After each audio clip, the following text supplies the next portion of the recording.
Hello students, I am Abhijit Kishore. Today we are going to take up the topics from class 10.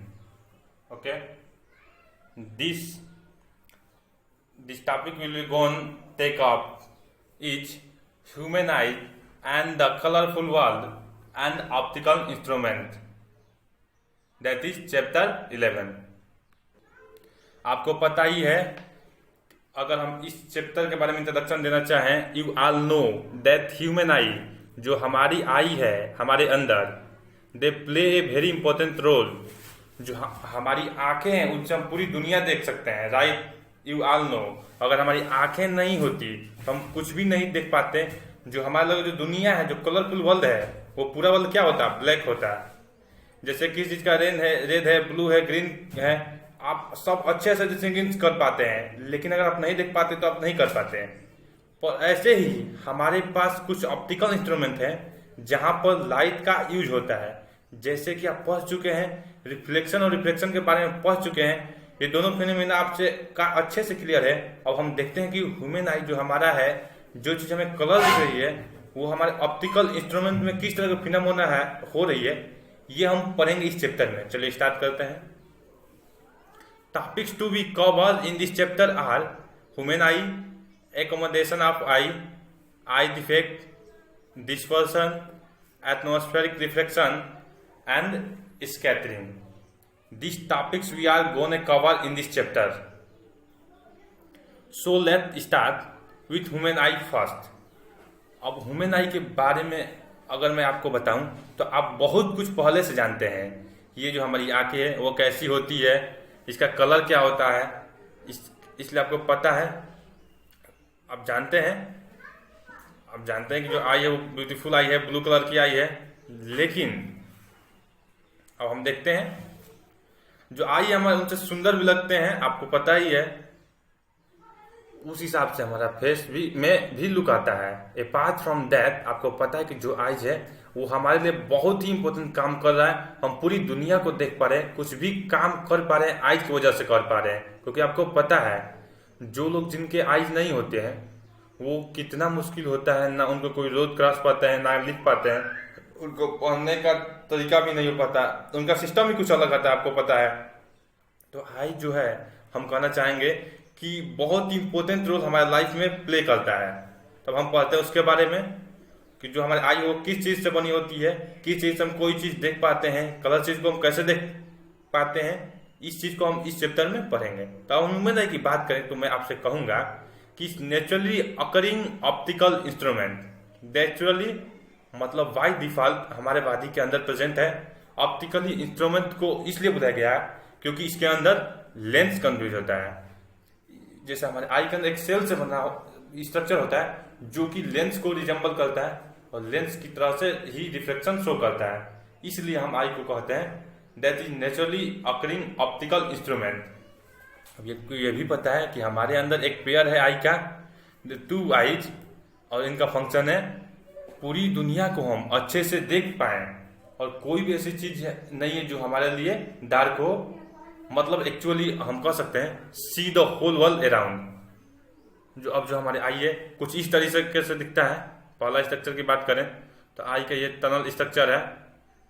अगर आप labelling देखें तो हम देख सकते, सारे टॉपिक्स एक एक लेकर करेंगे कौन सी चीज क्या है. तो अभी के लिए देखिए, ये जो आई है हमारी, ये एक स्पेरिकल है. ये जो बाहर एक पोर्शन है कर्निया, यह आपका iris, this is ciliary fibers, और you can say ciliary muscles. और आपके पास ये फ्लूइड है जिसको आप एक्वस ह्यूमर भी कहते हैं. यहाँ भी एक फ्लूइड है, ये ले लें, इसको विट्रस ह्यूमर कहते हैं. You have a fovea, you have retina, you have sclera layer, you have optic nerve. ये सब चीजें हमारे आई के अंदर प्रेजेंट है. So let us take then one by one. सो अगर हमसे कोई ह्यूमन आई की बात करे तो हम बोलेंगे कि this is spherical wall with small blots in front part. आपको पता है कि जो आई है वो एक स्पेरिकल है और बाहर के साइड पर किसके अंदर डाइज है. आप बाहर की तरफ सब कह सकते हैं वो एक प्रोट्रूडेड है, बाहर की तरफ थोड़ा सा एक निकला हुआ है, उसको हम क्या बोलते हैं? Small bulge. ठीक है. आई एक सॉकेट में लोकेटेड होती है, जिसको हम क्या बोलते हैं, आई सॉकेट। आपके पास यहाँ एक सॉकेट हो गया, इसके अंदर ये स्फेरिकल आई हो गया, और ये बाहर से बात करी ये थोड़ा निकला हुआ, मतलब दैट इज बल्ज। अब जो आई है इसके दो कवरिंग है। अगर आप सॉकेट के छोड़कर सिर्फ इसके बारे में पढ़े, आई के बारे में, तो I actually got two coverage, one is choroid, other is choroid. आपके पास दो कवरिंग है, एक स्क्लेरोटिक और choroid. Okay, choroid is the inner layer, और जो आउटर लेयर है वो क्या है, स्क्लेराइड। जैसे कि आपको फिगर में देख पा रहे हैं, दिस इज स्क्लेराइड, इसके अंदर जो लेयर है दिस इज एक्चुअली क्लोराइड। इसको हम क्या बोलते हैं, क्लोराइड। एक आउटर लेयर हो गया स्क्लेराइड, एक अंदर लेयर होगी क्लोराइड। अब स्क्लेराइड का फंक्शन क्या है, स्क्लेराइड की आउटर मोस्ट कवरिंग है, it consist of white fibres. हमने पढ़ा कि हमारे बॉडी के अंदर व्हाइट और येलो फाइबर्स होता है, जिसको कोलाजन और इलास्टिक फाइबर्स कहते हैं। तो आई के अंदर कोलाजन फाइबर होता है, जिसका काम है आई के पूरे पार्ट्स को, जिसने हमने पूरे पार्ट्स को उनको प्रोटेक्ट करना है। स्क्लेराइड के अंदर हमारे पास लेयर होता है क्लोराइड। स्क्लेराइड के अंदर क्या होता है, लेयर क्लोराइड। क्लोराइड जो होता है it is actually grey membrane, grey colour की मेम्ब्रेन होता है, जो कि इनर साइड, और इसका काम होता है कि आई को इंटरनल जो हमारे आई है उसको डार्क रखे अंदर से, ताकि कोई भी लाइट रे जो रिफ्लेक्ट ना हो, सारी के सारी रे ऑब्जर्व हो, ताकि इमेज बन पाए। तब it not be internal reflection, इसलिए क्लोराइड आई को हमेशा डार्क रखता है, इसलिए ग्रे मेम्ब्रेन है, so that no internal reflection take place. अब apart from these layers, eyes have different parts, like we have cornea, iris, pupil, ciliary muscles, lens, retina, blind spot, optic nerve. These are all part of, as you can see in this figure. I want to told you, see, this is cornea, this is iris, this is one portion, right? This is pupil, these are muscles, these are the fluids. We have already talked. These are the retina and fovea and optic nerve. So आप अभी confuse नहीं होंगे, ये सभी चीज हम one by one करके पढ़ेंगे, डिटेल में पढ़ने वाले हैं। सबसे पहले हमारा पार्ट पढ़ेंगे कॉर्निया। देखिए जो जैसे कि आप ऐसे आई बनाए, ये आपका आई हो गया, तो आई में जो ये बाहर व्हाइट साइड जो व्हाइट पार्ट है, आपका व्हाइट पार्ट है इस तरह से, उसको हम क्या बोलेंगे, cornea. So this is the white part, is called as cornea. इसका काम क्या है, यहाँ सारी की सारी लाइट इंटर्स हो जाती है, कोई भी लाइट रिफ्लेक्ट नहीं करता है, सारी की सारी लाइट रे को पास करने में हेल्प करती है। आप कह सकते हैं that is window to world, क्योंकि जो ये लाइट है सारी कॉर्निया से ही मैक्सिमम अंदर जाता है। So this outer world portion, this is cornea. इसके अंदर हमारे पास एक पोर्शन होता है इस तरह से, जिसको हम क्या बोलते हैं, iris. This is called as iris. जैसे कि आप फिगर में भी देख पा रहे हैं, this is iris. This iris all a small bulge that is a black color ball is called as pupil। तो आप समझ गए, एक बार दोबारा आपको समझा रहे हैं। ये स्पेरिकल पार्ट हो गया, ये आपका आउटर बल्ज पोर्शन हो गया कॉर्निया, ये आपका हो गया आइरिस, और आइरिस के हम कह सकते हैं इसके जो बीच है वो पिपिल। इस तरह से आई का स्ट्रक्चर है, ये यहाँ से ओपन है, आप देख सकते हैं। ये जो आइरिस है, आइरिस क्या होता है, it is the colour part of eye. जो हमारी आई का फर्स्ट पर वो कैसे, किसी का ब्लू है किसी का ब्राउन है, फर्क है। This is actually big iris, its colour part of iris, जो हमारे आई को कलर देता है, और इसका काम है कि राउंड बॉडी को होल्ड करके रखता है। राउंड बॉडी इज पिपिल, और इसके साइज को एडजस्ट करता है। It adjust the size to pupil, कैसे एडजस्ट करता है, according to intensity of light. Suppose अगर लाइट बाहर ब्राइट है तो पीपुल को साइज को स्मॉल कर देता है, पीपुल के साइज को क्या कर देता है, स्मॉल कर दे। वो कैसे करता है, वो आइरिस इसको कवर कर लेता है। जब हम देख सकते हैं, जब वो चाहता है डिम लाइट है तो वो पीपुल के साइज को बड़ा कर देता है, क्योंकि पीपुल के साइज को बड़ा कर देता है। तो it actually you can say that adjust the size of according to the intensity of light. वो इस कारण है ताकि प्रॉपर अमाउंट की लाइट हमारे आई के अंदर और क्लियर इमेज बन पाए, बेटर हो। लेकिन जब बहुत ब्राइट लाइट में होगा तो इमेज जो होगा वो बहुत ब्राइट बनेगा, तो उस समय पीपल का साइज छोटा हो जाएगा, ताकि और जो इमेज है वो ब्राइट ना बनकर ऐसे बनेगा। ठीक है। सिमिलरली जब हम डार्क के अंदर हो तो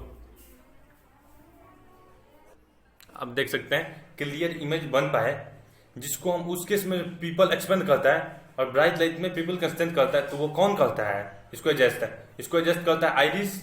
आइरिस जो है पीपल को पार्सली कवर कर लेता है, पार्सली कभी कम कवर करता है, कभी पार्सली ज्यादा कर लेता है। तो उस इमेज को जो साइज क्या करता है वो पीपल का काम। और पीपल ये कैसे दिखता है? People is black colour. जैसे कि मैंने आपको बताया, ये हमारे पास आइरिस हो गया और ये आइरिस कलर पार्ट है, ये क्या है? This is प्यूपिल। People is always black in everybody in this black. ये ब्लैक इसलिए है क्योंकि सारी की सारी लाइट जो उस पर फॉल करती है, that is actually Edward all the day. कोई भी रे ऐसी नहीं है जो रिफ्लेक्ट हो रही है, सारी की सारी ऑब्जर्व हो रही, that is why it's appear to be black. अब जैसे कि हमने आपको बताया कि इसका साइज एडजस्ट होता है जब लाइट की इंटेंसिटी आई है तो ये कंस्ट्रिक्ट होता है, छोटा हो जाता है। जब लाइट की इंटेंसिटी लो है तो ये एक्सपेंड कर जाता है, ये बड़ा हो जाता है। ये इसलिए करते हैं ताकि एक प्रॉपर अमाउंट की लाइट इंटर हो। जैसे आप देख सकते, जैसे कि आपका ये आइरिस हो गया, ये आपका प्यूपिल हो गया, तो ये कंस्ट्रिक्ट और एक्सपेंड कर रहा है according to intensity of light. अब उसके बाद हम आ जाते हैं सिलरी मसल्स। तो जैसे कि हमने एक आई बनाया, जैसे कि हमारा आइरिस हो गया, हमने पढ़ लिया, ये हमारा प्यूपिल हो गया। अब इसके पीछे यहाँ पर मसल्स प्रेजेंट है, इन मसल्स को हम बोलते हैं सिलरी मसल्स। इनका काम क्या है? इन्होंने लेंस को होल्ड कर रखा है और लेंस के फोकल लेंथ को एडजस्ट करता है। अब लेंस की फोकल लेंथ क्या होता है, ये क्वेश्चन मार्क है।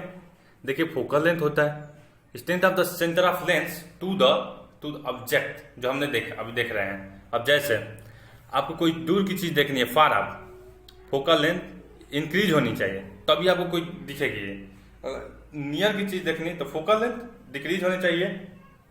और ये इंक्रीज और डिक्रीज कराने में ताकि क्लियर इमेज बने, वो कौन हेल्प करता है? Ciliary muscles. सिलरी मसल्स की फोकल लेंथ को एडजस्ट करता है। कैसे करता है वो आप कॉम्पिटिशन में पढ़ेंगे। अभी के लिए हम सिर्फ इतना ही याद रखें, ciliary muscles and what is focal length? Focal length is the distance between object and lens, and right here distance आप देख सकते हैं। तो दूर की चेंज के लिए फोकल लेंथ हमेशा ज्यादा चाहिए, पास के लिए हमें फोकल लेंथ कम चाहिए। अब हमारे पास आ जाता है कन्वेक्स लेंस। जैसे कि एक बार दोबारा फिगर बना लेते हैं। जैसे कि आपने अभी आई का स्ट्रक्चर बनाया था, तो ये आपके पास आइरिस हो गया, ये प्यूपिल हो गया, सिलरी मसल्स हो गया, और ये आपके बीच में बताया था दिस इज लेंस। अब ऐसा नहीं है कि आप कह सकते हैं शीशे का बना हुआ पीस है हमारे आई के अंदर, ऐसा नहीं है। Non living things can not be inside our body, it is actually cellular structure. यह सेल का बना हुआ स्ट्रक्चर ही होता है जो किसको रिजेंबल करता है? कन्वेक्स लेंस को। किसको रिजेंबल करता है? कन्वेक्स लेंस को, विच इज कन्वर्जिंग लेंस, जो कि रेज को क्या करता है? कन्वर्ज करता है।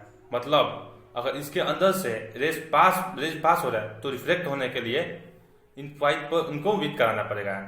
So it is converging lens. ठीक है, तो कन्वर्जिंग लेंस हमारे पास कौन सा होता है? Converging lens which make all the reflective rays meet at the point, which all the reflective meet at the point. तो ये जो लेंस है, इसमें जो रेज इंटर हुई, ठीक है, तो ये इंटर हो रहा है, यहां से इंटर हो रहा है, ये सबको इसमें से पास कराने के बाद कन्वर्ज करा रहा है, इस पॉइंट पर मीट करा रहा है। तो इस सेल से बना स्ट्रक्चर है, इसका काम क्या है? कन्वर्जिंग।